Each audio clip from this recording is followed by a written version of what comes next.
नमस्कार, छत्तीसगढ़ एक्सप्रेस में आप सभी का बहुत स्वागत है। मैं हूं आपके साथ प्रियंका गुप्ता। बुलेटिन की शुरुआत करते हैं। छत्तीसगढ़ विधानसभा में राज्यपाल के अभिभाषण पर चर्चा जारी है। इसके पहले विपक्ष ने हसदेव अरण्य में पेड़ों की कटाई का स्थगन लाया। विपक्ष ने हसदेव अरण्य में कटाई का मुद्दा उठाया। शून्यकाल में नेता प्रतिपक्ष डॉक्टर चरणदास महंत ने कहा, नई सरकार बनने के पहले ही वन संरक्षण ने पेड़ काटने की अनुमति दे दी। छत्तीसगढ़ विधानसभा ने शासकीय संकल्प पारित किया था। इसके बावजूद पेड़ों को काटा जाना बेहद गंभीर है। पूर्व मुख्यमंत्री भूपेश बघेल ने कहा कि विधानसभा में सर्वसम्मति से अशासकीय संकल्प पारित होने के बावजूद पेड़ों की कटाई हुई। पता नहीं कौन सी अदृश्य शक्ति है कि पेड़ों की कटाई सरकार बनने से पहले शुरू हो गई। गोबर खरीदी बंद हो गई, तोड़फोड़ शुरू हो गई। पेड़ कटाई की वजह से कई जिलों में सिंचाई भी प्रभावित होगी। मेरा प्रश्न में भी वही जवाब आया है और अभी जो आज के जो प्रश्न लगा हुआ है 7/3/2024 में दोनों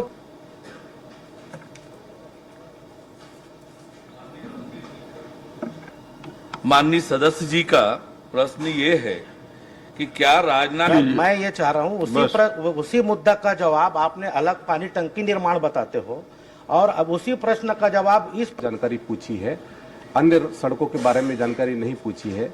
यदि अन्य कह रही हूँ कि फॉरेस्ट का है और फॉरेस्ट का आपने चलिए दलेश्वर जी। अध्यक्ष महोदय जी, मेरा प्रश्न में भी वही जवाब आया है।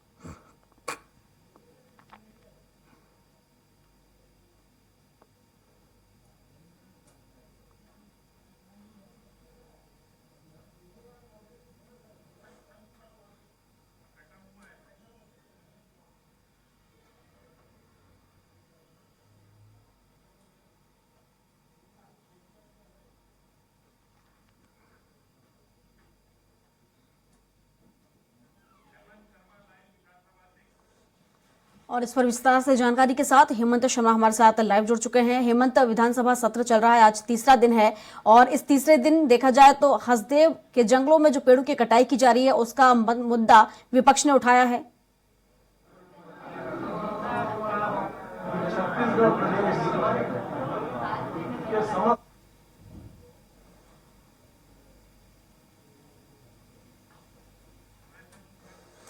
तो हसदेव अरण्य में कटाई पर विपक्ष ने स्थगन लाया। बता दें आपको कि लंबे समय से कटाई की जा रही, जिसको लेकर विपक्ष ने सवाल उठाया है और इसको लेकर हंगामा भी किया है। हालांकि पेड़ों की कटाई को रोका जाना चाहिए, ये पूर्व सीएम बघेल ने ये भी कहा है। हालांकि पूर्व सीएम से भी इसको लेकर सवाल किए गए कि जब पहले सरकार थी उसमें इसको लेकर सवाल किया गया तो उन्होंने कहा कि अभी जो मौजूदा विधायक हैं उनके कहने पर इस पर चर्चा की जा रही है। हसदेव अरण्य में कटाई का मुद्दा विपक्ष ने उठाया, जिसको लेकर हंगामा यहां पर देखने को मिला और स्थगन को लेकर विपक्ष बोल रहा है कि दोबारा इसको लेकर, इस मुद्दे को लेकर बात की जाए। तो दोबारा इस मुद्दे पर जांच की बात विपक्ष कर रहा है। और हेमंत हमारे साथ लगातार लाइव बने हुए हैं। हेमंत, आज विधानसभा सत्र के दौरान हसदेव अरण्य का मुद्दा उठाया है जहां पेड़ों की लगातार कटाई की जा रही है। और देखिए, विधानसभा के बजट सत्र के तीसरे दिन की कार्रवाई आज प्रश्नकाल के साथ शुरू हुई। जो सत्तापक्ष के विधायक हैं अजय चंद्राकर, उन्होंने पीडब्ल्यूडी विभाग से जुड़ा एक मसला उठाया और जो सड़क को लेकर डिवाइडर बनाया गया है तेलीबांधा में, उस पर बिना टेंडर के काम होने का आरोप लगाया गया था। पिछली बार भी उन्होंने ये सवाल उठाया था और उस पर जांच की बात पीडब्ल्यूडी मंत्री ने कही। लेकिन जैसे ही प्रश्नकाल समाप्त हुआ, स्थगन हसदेव अरण्य मामले को लाया गया। चूंकि पूर्ववर्ती कांग्रेस सरकार के द्वारा एक अशासकीय संकल्प पारित किया गया था कि वहां पर पेड़ों की जो कटाई हो रही है उसको लेकर पत्र लिखा जाएगा और पत्र लिखा भी गया था सरकार के द्वारा। लेकिन नई सरकार बनने के बाद जो पेड़ों की कटाई है वो वहां पर नहीं रुक रही है और उसी का मामला यहाँ पर विपक्ष के तमाम विधायकों ने उठाया। नेता प्रतिपक्ष चरणदास महंत ने उसकी सूचना दी स्थगन की शून्यकाल में और तमाम जो कांग्रेस के विधायक हैं उन्होंने अपनी बात इस हसदेव अरण्य मसले पर रखी और उसमें खासतौर पर सभी ने जिक्र यही किया कि आदिवासियों की जंगल जमीन को वहां पर छीना जा रहा है। हालांकि इन तमाम विधायकों की बात सुनने के बाद विधानसभा अध्यक्ष डॉक्टर रमन सिंह ने इस स्थगन को अग्राह्य कर दिया और अग्राह्य किए जाने के बाद विपक्ष के विधायक लगातार नारेबाजी करते रहे। सदन में काफी हंगामा हुआ। सदन की कार्रवाई 5 मिनट के लिए स्थगित भी करनी पड़ी। उसके बाद फिर जब पुनः कार्रवाई शुरू हुई तब भी इस मसले को लेकर पूर्व सीएम भूपेश बघेल ने अपनी बात कही और कहा कि यह गंभीर मसला है और इस पर चर्चा कराए जाने की जरूरत है। सत्ता पक्ष के विधायक भी इस मुद्दे पर सहमत हैं और वो भी चर्चा कराना चाहते हैं, इसलिए इस पर चर्चा हो। लेकिन स्पष्ट तौर पर विधानसभा अध्यक्ष की ओर से कहा गया कि जिस स्थगन को मैंने अग्राह्य कर दिया है उस पर अब चर्चा नहीं हो सकती।